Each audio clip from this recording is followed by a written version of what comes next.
ሄሎ አጎቴ። ሄሎ የይተልች ዛሬ ደግሞ ምን ልትለኝ ነው? እኔ በጣም እንደተደበርክ አውቃለሁ። በጣም ነው የምናደድብህ።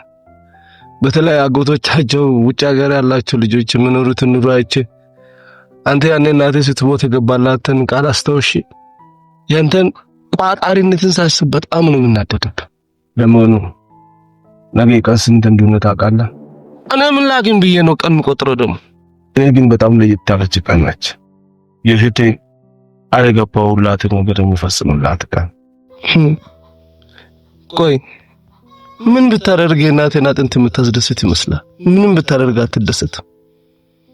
ያኔ እሷ ስትሞት ምንም ችግር አይገጥመውም፣ ከኔ ጋር ይኖራል፣ እኔ አሳርፈዋለሁ፣ የተሻለ ህይወት ይኖራል ምናምን ብላት አንድ ቀን እንኳን አንድ አይፎን እንኳን ገዝተኝን ማስደሰት አልቻልክም። እስከ ዛሬ አስደበርኩኝ የሚክስል ነገር እኔ አሁን ወደ ኢትዮጵያ ልገባ ነው።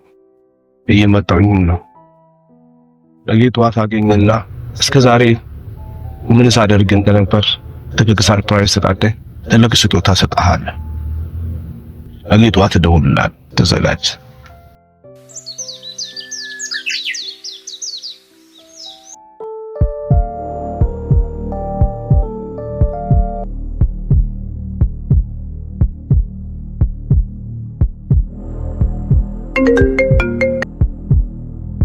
ሄሎ አጎቴ፣ ደረስክ?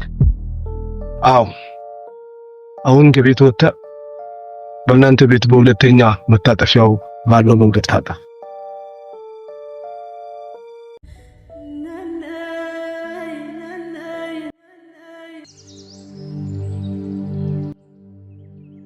ህንፃውን ተመልከት። ይኸውልህ የእህቴ ልጅ ለእህቴ የገባሁላት ቃል ይሄ ነው። አጎቴ ይሄንን ቤት ለኔ ደስ አለኝ። ሁሉ ጊዜ እንደፈለክ ያላረኩ ከኪያውሲንግ ጋር ሆኜ ይህን ቤት ለአንተ ለመግዛት እየቆጠብኩ ስለነበር። ኪያውሲንግ ማን?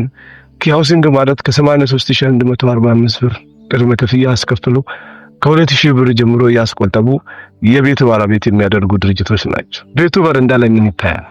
ህንፃው ላይማ በረንዳ ላይ ቤት የምታጸዳለች፣ ውስጥ ደግሞ ህፃናቶች ሲጫወቱ ይታያል።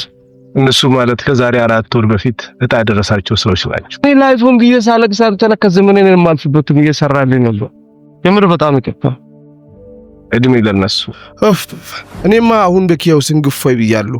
የይትን መረራ ተወጥቻለሁ። 83145 ብር በአንድ ዙር መክፈል ባይችሉ እንኳን በ5 ዙር የሚከፍሉበትን አማራጭም አዘጋጅቷል።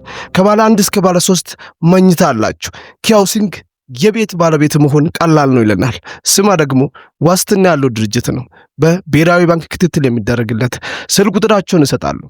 አንተ አንድ ሰው ስታስመዘግብ 3000 ኮሚሽን የምታገኝበትም ሌላ አማራጭ ስላላቸው እንደ ስራር መጠቀም ትችላለህ። በልበል ደውልላለሁ።